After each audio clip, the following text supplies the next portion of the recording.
we are going to be talking about been a one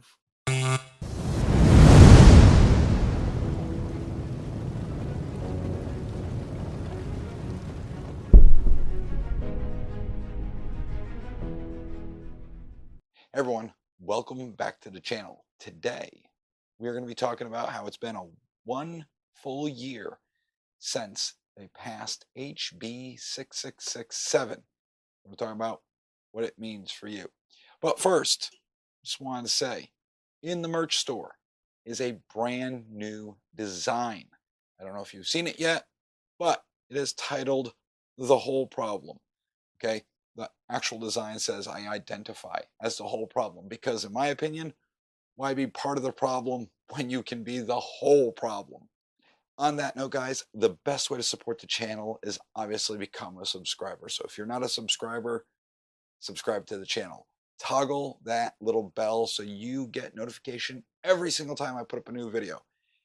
Down in the description below, always, is a link to the merch store. So go get yourself some sweet Gun Guru merch.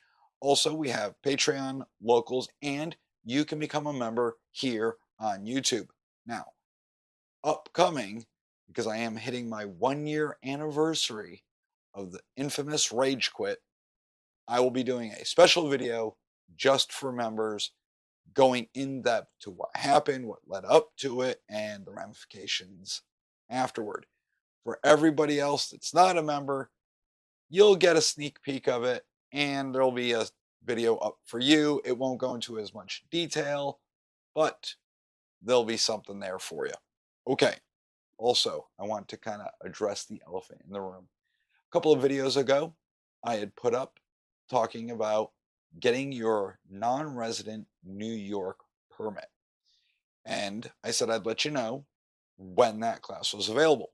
Well, I did a short because the class is available. In fact, the first class is October 26th at Lock and Load, and there are a few more in November. As far as I know, the October class is full.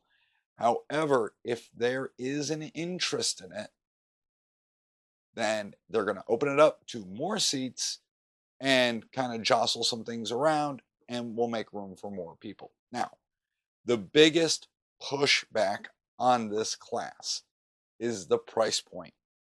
And I wanted to address that real quick before we get into the actual video. So yes, if you're looking for a cheap New York City permit class, you're not going to find it. I've seen some classes out there upwards of $1,000 per class. We're not charging that much. It's only $500. It's $100 you pay right then and there when you sign up for class to reserve your seat. And of course, the rest of it is paid at class. Now, what are you getting for that? Well, it's pretty simple. One, you're getting the 16-hour class, which is required by NYC and the state itself. So you're not getting your normal 8-hour class that you would for any other pistol permit class. This is a 16-hour class. So there's that. It includes live fire and things like that. Also,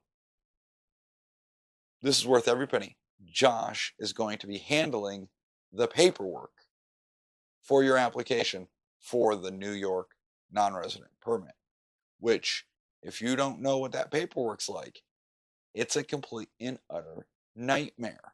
Okay. Most permit applications, like here in Connecticut, 3-4 pages. New York's, it's like 16 pages. And there's a whole lot of information you have to provide.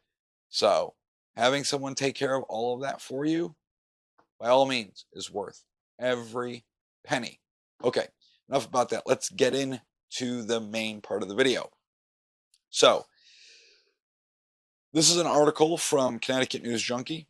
It's actually about a week old or so, and it's titled "Senate Democrats Celebrate the Anniversary of Gun Control Law," which is HB 6667, or as I like to say, HB Satan 7. Okay. So Hartford, state Democrats gathered Monday. Remember, this is a week old, at the Legislative Office building to commemorate the anniversary of the effective date of Connecticut's most recent gun control laws, while Republicans accuse them of playing politics in an election year. We are having this event this morning, blah, blah, blah, for the first anniversary. Listen, let me just get straight to what you're here for. All right. House Bill Satan 7. It's an act addressing gun violence. It was signed into law June 6th of last year. It took effect a year ago amid Republican opposition. Right? And some of the major provisions, I have covered this law in depth. There are numerous videos on it, but we're going to recap it right here. A ban on open carry of firearms across the state. Now, why did they ban it? Well, that's a really good question. Well, they wanted to make everybody safer. So I remember when this was added to the bill and they asked the politicians in Hartford, why are we putting this in? Why are we banning open carry? And their answer was basically because it's a problem. So then the next question is like, okay, in your entire life, how many times have you seen anybody open carry outside? I mean, outside of like your home, training, a gun range, etc. In general, like you go to Walmart, how many people have you ever seen open carry? And they had to think about it and they said, well, never.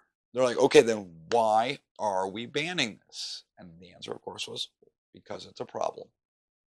So we banned something that's not even a problem in our state. Because remember, prior to this law, as long as you had a permit, you can open or conceal carry. And 99.999% of people always chose to conceal carry because it's nobody's business. You are not trying to draw attention. So originally they were trying to make it to where printing was going to be illegal, accidentally exposing your firearm illegal, and it was just a long litany of things. Luckily, the vast majority of those got away, but they still passed the law which banned outright open carry, excluding certain areas like your domicile home, your property that you own or lease, your place of business, anywhere else you may have permission open carry, and of course the gun range while training. Okay. Next part of the law, another major provision, was the reduction of bulk purchases of guns by barring the sale of more than 3 handguns to an individual or 6 handguns to an instructor in a 30-day period. Okay, so you, Joe Smith off the street, are limited to 3 handguns. I, as an instructor, NRA, USCCA, and a bunch of other certifications, I'm able to buy 6. How does the state know that I'm an instructor, that I'm in good standing, and all that stuff? All right, because an NRA instructor, it technically never expires as long as you maintain your NRA membership. You're an instructor if you were certified as an instructor. USCCA, on the other hand, you have to have X amount of students per year, it's like 20, to recertify and maintain your credentials. I have never, me personally, I have never registered with the state of Connecticut as an instructor saying, hey, I am an instructor, Mr. and Mrs. SLFU, and blah, blah, blah, blah. I never have. So if I go to purchase a 4th handgun within a month's span, who do I tell I'm an instructor to? It was never really clarified to me. I go to buy a gun, and of course, it's not on the FFL to say, hey, Todd, you bought too many guns this month. No, it's going to get flagged in SLFU's database when they run you through the system. Okay. Do I just then show my credentials to the FFL and be like, oh, no, I'm good. See, I'm an instructor. It was really never clarified, especially to me. Maybe I'm missing something. So if you know something out there, If you know that I missed a step, let me know. But as far as I know, the state currently has no way to know who's an instructor and who's not and prove it. So I have no idea. This was to bar gun violence, but I'm pretty sure criminals are not going to FFLs and purchasing large amounts of handguns, shotguns, or rifles. But again, this deals mainly with handguns. I'm pretty sure that the criminal element is not buying their guns at FFLs. Okay, I mean, literally, the criminals, the little hood rats that broke into the FFL in Southington and stole like 9 guns, obviously violated this part of the law because they had 9 guns in one shot versus you're limited to only 3 in a month. So I don't think it's working. All right. They closed the loopholes in the state's assault weapons ban. What's the loophole? Okay. So they banned assault weapons, ARs, AK-47s, and the like, based on furniture, not function, not caliber, but furniture. And descriptive things like, oh, barrel shroud. And then you ask them what's a barrel shroud, and they have no idea. It's a component that keeps you from burning your hand on the barrel. I mean, it's that simple. Butt stocks, things like that. So this gave birth to what we called the Connecticut Other. It was just other, right? It was submitted to the ATF, and they're like, categorized as firearm, please, based on the furniture, not function, not color, not caliber, but furniture, as in the vertical forward grip and a brace in the back. It was nor AR pistol, nor SBR, nor semi-automatic rifle. It was other, right? Because when you buy just a lower receiver blank, it is other because you can do a lot with it. You can build a lot of things out with it. So it was just categorized as other. Well, once the ATF said, okay, this gun in this configuration is other, they submitted it to the state police and said, hey, yo, state police, ATF says this is legit. This is what it is. Is this legal in Connecticut? And they were like, yes. Thus, the sweeping Connecticut Other took hold. And that was probably one of the most popular semi-automatic rifles, Other, in our state for quite some time. Well, the politicians closed the loophole. It wasn't a loophole. It You banned one thing. So we built something else that was legal. So they went through and they banned this. Okay, we all know it's unconstitutional. And it literally, so regular AR is banned, the other is banned, but you can go buy a Fight Light SCR. And you might be asking, what is that? Well, it's simple. Same lower, the upper is slightly different, as in it does have a barrel shroud, does have M-lock, Picatinny rail, can be threaded barrel, but when it comes to the back end where the buffer tube is, it's just a standard composite or wooden stock like you would find on a traditional bolt action. So it's all tactical up front and all FUD in the back, and all of a sudden, that's perfectly legal. They're not that bad to shoot. They're pretty comfortable. There's no pistol grip, things like that. It's like a traditional bolt action rifle you would see. But it's semi-automatic. It's allowed to have a detachable magazine. It does. Some models have forward assists. Some do not. Okay, so you banned one thing and they created something else that is legal. I'm waiting for them to try and ban that now. Even though it meets the criteria to be legal in our state, I know Lock and Load and Southington, they cannot keep them in stock. Waiting for them to come back and be like, oh, we have to ban that too. All right. Expansion of the state's safe storage law, among other elements. Okay, so I like how they say it's an expansion. It sort of is an expansion. So originally, our law, which was called Ethan's Law, summed up was you must lock up your firearms, loaded or not, in a safe or in a thing that a reasonable person would believe was a safe, where you locked your car or your gun up where it is safe. If you had anyone in your house under the age of 18 or a prohibited person, aka felon. So, how did they expand on this? Well, they just removed under the age of 18 and prohibited person. So, the law basically says you must or you shall lock up your firearms into a safe, loaded or not, unless you are in direct control of your firearm.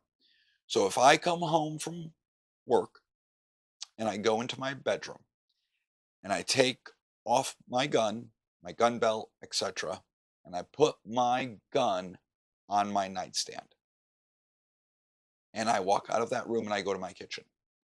Technically, I have broken the law. It's so stupid. One, my children are adults and have moved on with their lives. They're doing their thing. It's just me and Mrs. Guru.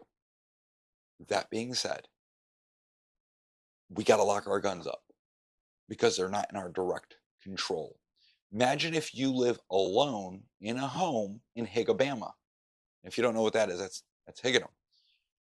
Technically, by the letter of the law, you still have to lock your guns up, even though you live alone. The gun may be in your bedroom on the nightstand. You're within your house, but you're out in your living room watching some Netflix, whatever you're doing, cooking dinner, walking the dog. But because your firearm is not in your direct control, you are technically, by the letter of the law, breaking the law. It is absolutely stupid, mind-boggling. I don't understand it. It's like they just eat away at your rights. They just strip it away bit by bit, right there. It's common sense gun control. We're not trying to take away your Second Amendment. We just want common sense gun control, right? Just like remember during Cooties when Lamont came out and said, we're not trying to take away your right to get your gun permit. We're not saying you can't get your gun permit. We're just saying you can't get your fingerprints done because of the proximity that you have to be with the law enforcement officer because of cooties. It's just too dangerous, right? You guys might make each other sick. So you can still get your permit, but you can't get your fingerprints done. It's the same thing. You're not saying you can get your permit, but you can't get that little piece. Little piece. And without that, none of it will work. That makes no sense. But that's the game they're playing. All right. I know, and I heard through the grapevine, they have more gun control bills coming up here in the future that Lamont and the Democrats are trying to push. If it's not bad enough, they are going to make it worse. I mean, they're seething at the bit to make Connecticut, the Constitution state, just as dystopian as Massachusetts and California and New York. The bastion of liberal gun control is Chicago. How's that working for them? You live in Chirac. You can't get guns. The gun violence there on the weekends, mind-boggling. So how are those gun laws working for them? They're not. So, of course, this article continues to play on the emotions, talking about Sandy Hook, which is a tragedy. It is an absolute tragedy. It should never have happened. However, I prefer dangerous freedom than peaceful slavery. I do not want the government to have a monopoly on violence. We need to have checks and balances of the public versus the government, tit for tat. We should have equal armaments. I love when they came out and said, you couldn't own a cannon back in the day. Literally, a quick Google search of about 10 seconds, I found a website For a company, literally, I could buy a cannon and have it shipped. The, owning a cannon is legal. You can buy decommissioned tanks, straight up tanks from the army. Obviously, the guns themselves will be demilled, so they'll be inoperable. But with the correct paperwork, you can get a functioning gun on that tank because it's legal. Just like there are different. So when you go buy a gun, you fill out a 4473. If you buy a suppressor, Form 1s, for 4s, things like that. Do you know there's an ATF form out there for thermonuclear weapons? Because who do you think makes those? Private companies like Raytheon, Grumman, all these different companies make the nuclear weapons. The government doesn't. They make the weapon and then sell it to Uncle Sam. So when you build such an item, you must register it with the ATF, and there is literally forms for you to fill out to register it. Serial numbers, things of that nature. So, can private citizens own nuclear weapons? Technically, yes, because private corporations do. Yet they want your AR. They're limiting you to 3 rounds or 3 guns a month because, common sense gun control.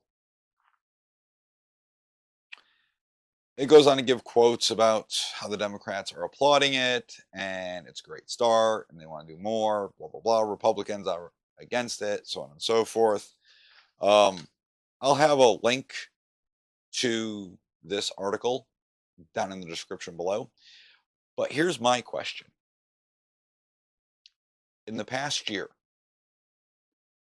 how has all of these new laws that are built into HB 6667, how have they affected gun violence? I don't think we're any safer today than we were a year ago. In fact, I'm pretty sure it's gotten a lot worse. And that is not because of the law-abiding citizen. That is because of the criminal element that has run amok in our state because we are a non-pursuit state. Things like that. If you commit a crime, you should be held accountable.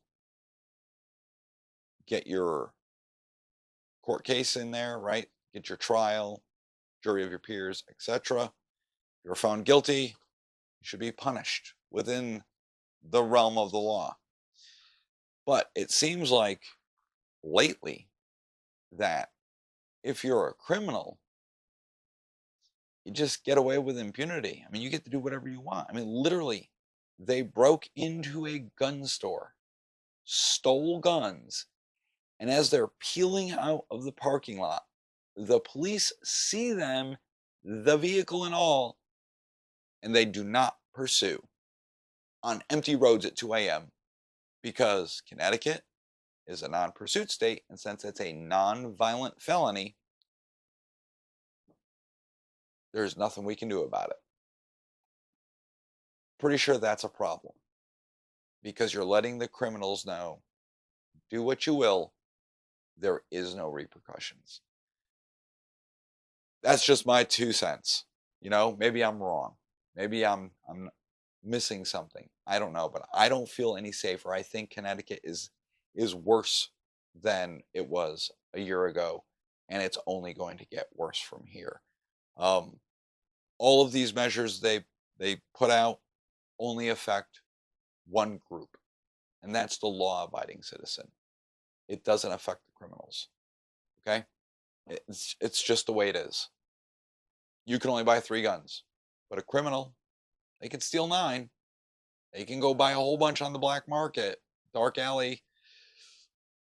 But you, man, you buy that 4th gun, they're going to prosecute you, plaster your photo everywhere, and make you the poster child of why we need more gun control. But if you're a crackhead, you're just a good boy. You didn't know any better, and we're going to look the other way. So, guess they're just saying it pays to be a criminal. I have no idea. But that's pretty much all I have for you this video, marking this 1 year anniversary of HB6667. How about you guys? You feel any safer? Let me know in the comments below. How do you think these common sense gun control measures are working? Are they helping us? Are they hurting Connecticut? Have they made us safer in the long run? Let me know in the comments below. I'll be down there chatting away with you. And I'll see you guys in the next video.